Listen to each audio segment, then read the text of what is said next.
Français d'origine arménienne, il est reparti sur les traces de son histoire, celle de sa famille, celle des Arméniens du monde entier. Bonsoir Antoine Agoudian. Agoudian. Bonsoir. Alors merci d'être avec nous. Vous avez sillonné la région de vos ancêtres durant 25 ans, même presque 30 ans. Vos photographies, on les retrouve dans un très beau livre paru chez Flammarion, Le Cri du silence. On peut aussi les revoir en ce moment en France à la galerie Nicole Plaza. On vient d'entendre la vice-ministre de la Culture. C'est vrai que l'Arménie, on pense à Charles Aznavour, on pense évidemment au génocide. Vous avez eu envie de mettre des images sur cette histoire, sur ce génocide ?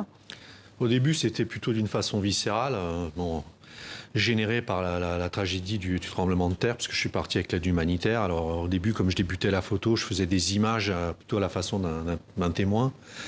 Mais très vite, étant donné que en tant qu'Arménien de la 3e génération, moi j'avais reçu principalement un héritage oral du génocide. Il y avait très peu d'images à l'époque.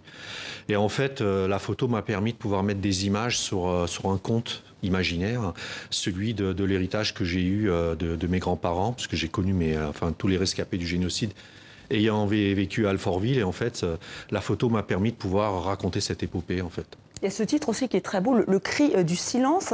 Alors vous dites qu'il y a cette transmission orale, mais alors ce silence, c'est celui de tous ceux qui ont disparu, toutes celles qui ont disparu, de ceux qui ne veulent pas reconnaître. C'est aussi consubstantiel à la photographie, le silence. C'est un médium qui est silencieux, la photo.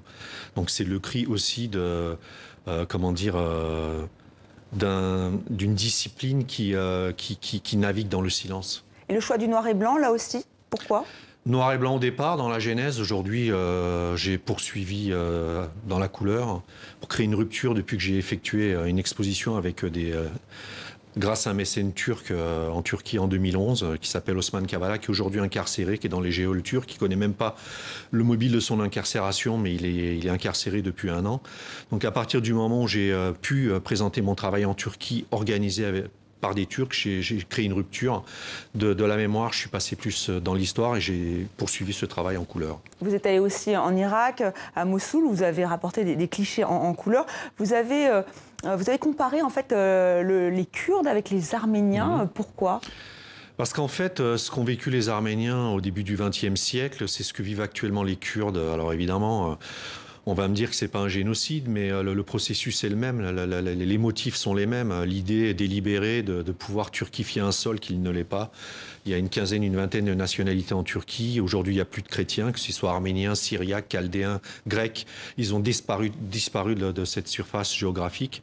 Donc aujourd'hui, ce sont les Kurdes qui dérangent. Pourtant, ils sont musulmans sunnites, comme les Turcs. Mais en fait, voilà, l'idée, c'est de vouloir... de vouloir absolument démontrer que ce territoire est un territoire turc alors qu'il ne l'est pas. Est-ce que la jeune génération s'intéresse comme vous à ce génocide ? Est-ce que vous avez transmis le flambeau ? Jeune génération arménienne. Oui, je pense que la jeune génération est aujourd'hui une génération qui est encore plus diplômée que la mienne. Ce sont des avocats, ce sont des médecins et en fait, ils ne lâcheront pas le morceau. Je suis convaincu que... Moi, je suis assez confiant. La jeune génération va poursuivre on est des passeurs de mémoire et en fait, cette jeune génération va combattre aussi pour la reconnaissance du génocide, c'est sûr. Merci Antoine Agoudian d'être venu sur notre plateau. Merci à vous.